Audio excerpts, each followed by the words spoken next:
Hello friends, எல்லோரும் எப்படி இருக்கிறீங்க? Welcome to my channel. இன்றைக்கி நம்ம சேனலில் ரொம்ப ஈஸியான கிறிஸ்பாக இருக்கக்கூடிய குழந்தைங்க எல்லாருக்கும் பிடிச்ச பொட்டேட்டோ கட்லெட் தான் பார்க்க போகிறோம். இது ரொம்ப சிம்பிள் தாங்க. குழந்தைங்களுக்கு செஞ்சு கொடுத்தீங்கன்னா ரொம்ப பிடிக்கும். வாங்க வீடியோக்குள்ளே போகலாம். அதுக்கு முன்னால் நம்ம சேனலை சப்ஸ்கிரைப் பண்ணாதவங்க சப்ஸ்கிரைப் பண்ணிக்கோங்க. கூடவே பெல் ஐக்கானையும் ப்ரெஸ் பண்ணிட்டீங்கன்னா நான் போடுற வீடியோஸ் உங்களுக்கு உடனே அப்டேட் ஆகுங்க. வாங்க தேவையான பொருள் என்னங்கிறத பார்க்கலாம். வீடியோ கொஞ்சம் எனக்கு போர்ட்ரேட் மோடில் கவர் ஆகிருக்குதுங்க. Sorry friends. நெக்ஸ்ட் டைம் நான் அந்த மிஸ்டேக் ஆகாமல் நான் பார்த்துக்கிறேன். எப்படி ஆச்சுன்னு எனக்கு தெரியல. நெக்ஸ்ட் டைம் அந்த மிஸ்டேக் ஆகாமல் நான் பார்த்துக்குறோம். நான் கட்லெட் பண்ணுறதுக்கு இங்கே ஒரு 6-7 உருளைக்கிழங்கு நல்லா வேக வச்சுருக்கேன். பெரிய வெங்காயம் கட் பண்ணியிருக்கிறேன். இது பச்சை மிளகாய், கொத்தமல்லி தழை சின்னதாக நறுக்கியிருக்கேன். இஞ்சி பூண்டு இந்த மாதிரி தட்டி எடுத்துருக்குறேனுங்க. மைதா மாவு டிப் பண்ணி போடுறதுக்காக எடுத்துருக்கிறேன். அப்புறம் பிரெட் க்ரம்ஸுங்க. இது பிரெட் க்ரம்ஸ் எல்லா கடைகளுமே டிபார்ட்மெண்ட் ஸ்டோரில் கிடைக்கிது. மேபி உங்களுக்கு கிடைக்கல அப்படின்னு பார்த்தீங்கன்னா வீட்டில் பிரெட் இருந்துச்சுன்னா போதும், மிக்சியில் 2 சுற்றி நீங்கள் எடுத்துக்கலாம். நான் இங்கே ஒரு கடாயில் கொஞ்சம் ஆயில் விட்டுட்டு கட் பண்ண ஆனியன், பொடிசாக நறுக்கின கருவேப்பிலையும் சேர்த்துக்கிறேனுங்க. சேர்த்துட்டு நல்லா சிம்லேயே வதக்கிக்கலாம். கருகெல்லாம் ஆச்சுன்னா நல்லா இருக்காது டேஸ்ட்டு. கொஞ்சமாக ஆயில் இருந்தால் போதுங்க. நீங்கள் இப்படி ஆயிலில் வதக்கியும் சேர்க்கலாம். அப்படி இல்லைன்னா நீங்கள் டேரெக்டாக கூட எல்லாத்தையுமே பச்சையாக மிக்ஸ் பண்ணிவிட்டு கட்லெட்டுக்கு நம்ம நார்மலாக ஷேப் பண்ணுற மாதிரி ஷேப் பண்ணிவிட்டு கூட அந்த பேட்டரில் முக்கி எடுத்துகிட்டு பிரெட் க்ரம்ஸ் போட்டுட்டு நீங்கள் டீப் ஃப்ரையோ இல்லை ஷாலோ ஃப்ரையோ பண்ணலாம்.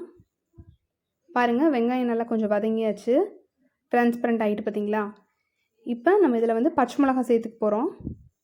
மேபி குழந்தைங்க இருந்தாங்கன்னா நீங்கள் பச்சை மிளகாயை குவிட் பண்ணிடலாம். பச்சை மிளகாய்க்கு பதில் நீங்கள் மிளகாய் தூள் மட்டும் போட்டால் போதும் காரத்துக்கு.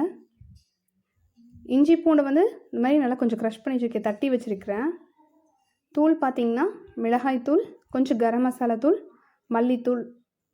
மஞ்சள் தூளுங்க,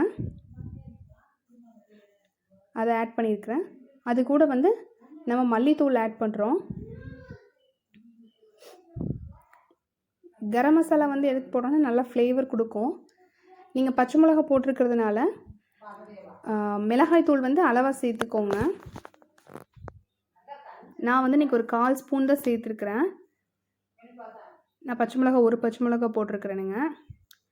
கிட்டத்தட்ட 7 உருளைக்கிழங்கு எடுத்துக்கிறேன். மீடியம் சைஸ் உருளைக்கிழங்கு 7 உருளைக்கிழங்கு எடுத்துருக்கிறேன். எனக்கு இந்த மீடியம் சைஸ் உருளைக்கிழங்கில் 7 உருளைக்கிழங்குக்கு 10 இது கிடச்சிதுங்க, 10 கட்லெட் கிடச்சிது.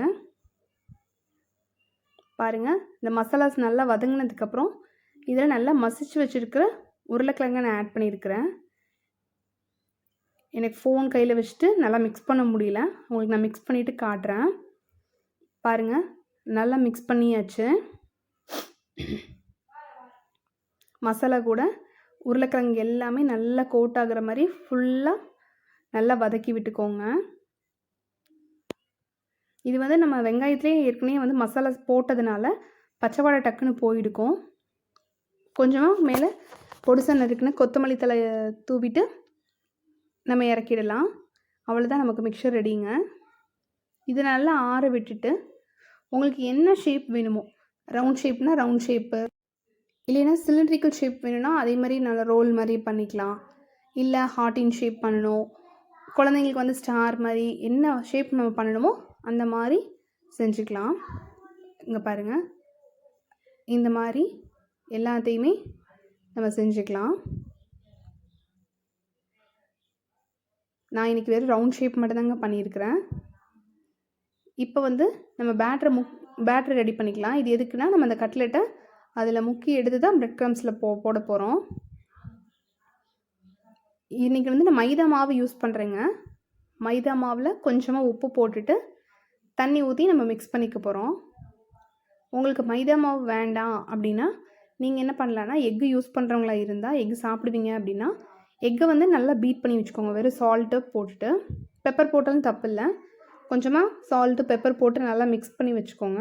மிக்ஸ் பண்ணி வச்சுட்டு அதில் இதே மாதிரி பொட்டேட்டோவை நல்லா டிப் பண்ணி எடுத்துகிட்டு பிரெட் க்ரம்ஸில் கோட் கொடுத்துட்டு நீங்கள் தனியாக வச்சுக்கலாம். இன்றைக்கி நான் முட்டை யூஸ் பண்ணல, அதுக்கு பதில் மைதா மாவு தான் மிக்ஸ் பண்ணுறேன். இது நல்லா நம்ம தோசை மாவு பதத்துக்கு நல்லா கரைச்சிக்கலாங்க. பாருங்கள், இங்கே எல்லாமே நான் ரெடி பண்ணி வச்சுட்டேன்.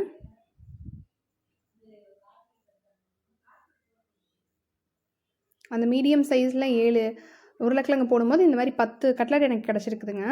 பாருங்கள், மைதா மாவில் டிப் பண்ணியாச்சு. இப்போ பிரெட் க்ரம்ஸ்லேயும் நல்லா போட்டு எடுத்துக்கலாம். பிரெட் க்ரம்ஸ் வந்து எல்லா ஓரங்களையும் படுற மாதிரி பார்த்துக்கோங்க. பிரெட் க்ரம்ஸ் கிடைக்கலனா ஒன்றும் பிரச்சனை இல்லைங்க. நீங்கள் வந்து 2 பிரெட் இருந்தால் போதும்.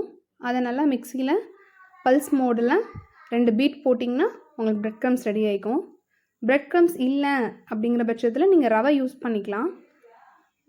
அப்படி இல்லைன்னா நீங்கள் குழந்தைங்களுக்கு வந்து கார்ன்ஃப்ளேக்ஸ் இருந்துச்சுன்னா கார்ன்ஃப்ளேக்ஸை கூட நல்லா மிக்சியில் 2 ஓட்டு ஓட்டிட்டு அதில் கூட நீங்கள் இந்த மாதிரி பிரெட் க்ரம்ஸ்க்கு பதில் நீங்கள் போட்டு கொடுத்தீங்கன்னா நல்லா டேஸ்ட்டாக, இதை விட நல்லா கிறிஸ்பியாக இருக்கும். நம்ம சிக்கன் பாப்கார்ன்லாம் சாப்பிட்றோம் இல்லைங்களா, அந்த மாதிரி கிடைக்கும். பாருங்கள், நான் எல்லாமே ரெடி பண்ணிட்டேன். இந்த மாதிரி மைதா மாவில் டிப் பண்ணி பிரெட் க்ரம்ஸில் கோட் பண்ணி வச்சிட்டேன். நான் இன்றைக்கி எல்லாமே ரவுண்ட் ஷேப் தான் பண்ணியிருக்கிறேன். ஆயிலை வந்து மீடியம் ஹீட்டில் வச்சுட்டு அப்படியே ஒன்று ஒன்றா எடுத்து போட்டுக்கலாம். நம்ம ஹை ஃப்ளேமில் வச்சோம் அப்படின்னா மேலே போட்டிருக்க பிரெட் க்ரம்ஸ் வந்து என்ன ஆகிடும் அப்படின்னு பார்த்தீங்கன்னா நல்லா அப்படியே பிரிஞ்சு போக ஆரம்பிச்சிடும், டக்குன்னு கருகி போயிடும். அதே இப்படி நீங்கள் சிம்மில் வச்சு போடும்போது பிரெட் க்ரம்ஸு நல்லா ஸ்லோவாக குக் ஆகி நல்லா கோல்டன் ப்ரௌன் நல்ல கட்லெட் அழகாக சூப்பராக கிடைக்கும் நமக்கு. ஒரு சின்ன டிப்ஸ் என்னன்னு பார்த்தீங்கன்னா, இந்த பிரெட் க்ரம்ஸ் வந்து டிப் பண்ண உடனே நீங்கள் எண்ணெயில் போட்டுட்டீங்க அப்படின்னா உங்களுக்கு உடனே திரிஞ்சு போக ஆரம்பிச்சிடும். எண்ணெயில் போட்டோன்னே அந்த எண்ணெய் ஃபுல்லாக பிரெட் க்ரம்ஸாக மிதக்கும். அதுக்கு பதில் நீங்கள் என்ன பண்ணலாம் அப்படின்னு பார்த்தீங்கன்னா, பிரெட் க்ரம்ஸ் போட்டுட்டு அதை ஃப்ரீசரில் ஒரு 1/2 அன் ஹவர் வச்சு எடுத்துட்டிங்கன்னா அந்த பிரெட் க்ரம்ஸ் எல்லாமே நல்லா செட் ஆகிக்கும். செட் ஆனது நீங்கள் எடுத்து இந்த மாதிரி டீப் ஃப்ரை பண்ணிக்கலாம். பெரியவங்க டீப் ஃப்ரை பண்ண வேண்டாம், டயட்டில் இருக்கேன் அப்படின்னு நினச்சிங்கன்னா நீங்கள் ஷாலோ ஃப்ரை கூட பண்ணிக்கலாம், அதுவும் நல்லாயிருக்கும். குழந்தைங்களுக்கு கொடுக்குறது நம்ம ஆயிலே டீப் ஃப்ரை பண்ணி கொடுத்துக்கலாம். பாருங்கள், இந்த மாதிரி நல்லா கோல்டன் கலர் ஆகிட்டு நான் இன்றைக்கி ஒரு 20 மினிட்ஸ் ஃப்ரீசரில் வச்சு தான் எடுத்துருக்கிறேன். எனக்கு அதனால் பாருங்கள், ஆயிலில் எங்கேயுமே வந்து பிரெட் க்ரம்ஸ் உதிரவே இல்லை, நல்லா நீட்டாக வந்துருச்சு. கட்லெட் மட்டும் கட்லெட்டில் மேலே போட்டிருக்க பிரெட் க்ரம்ஸ் அப்படியே அதிலே செட் ஆகியிருக்கு. அவ்வளோதான், நம்மளோட சிம்பிளான பொட்டேட்டோ கட்லெட் ரெடி ஆயிடுச்சு. உங்கள்கிட்ட பொட்டேட்டோ தான் இருக்குது அப்படின்னா நீங்கள் அதை வச்சு தாராளமாக ட்ரை பண்ணலாம். இல்லை மற்ற வெஜிடபிள்ஸ் இருந்துச்சுன்னா பொட்டேட்டோ கூட அதையும் நல்லா பாயில் பண்ணிவிட்டு நீங்கள் மேஷ் பண்ணி தாராளமாக இந்த மாதிரி வெஜிடபிள்ஸ் கட்லெட் செஞ்சு கொடுங்க. குழந்தைங்க எல்லாருக்குமே ரொம்ப பிடிக்கும். நீங்களும் உங்கள் வீட்டில் ட்ரை பண்ணி பார்த்துட்டு எப்படி இருக்குன்னு என் கூட கமெண்ட்டில் ஷேர் பண்ணுங்கள். தேங்க்ஸ் ஃபார் வாட்சிங். தேங்க்யூ. பாய்.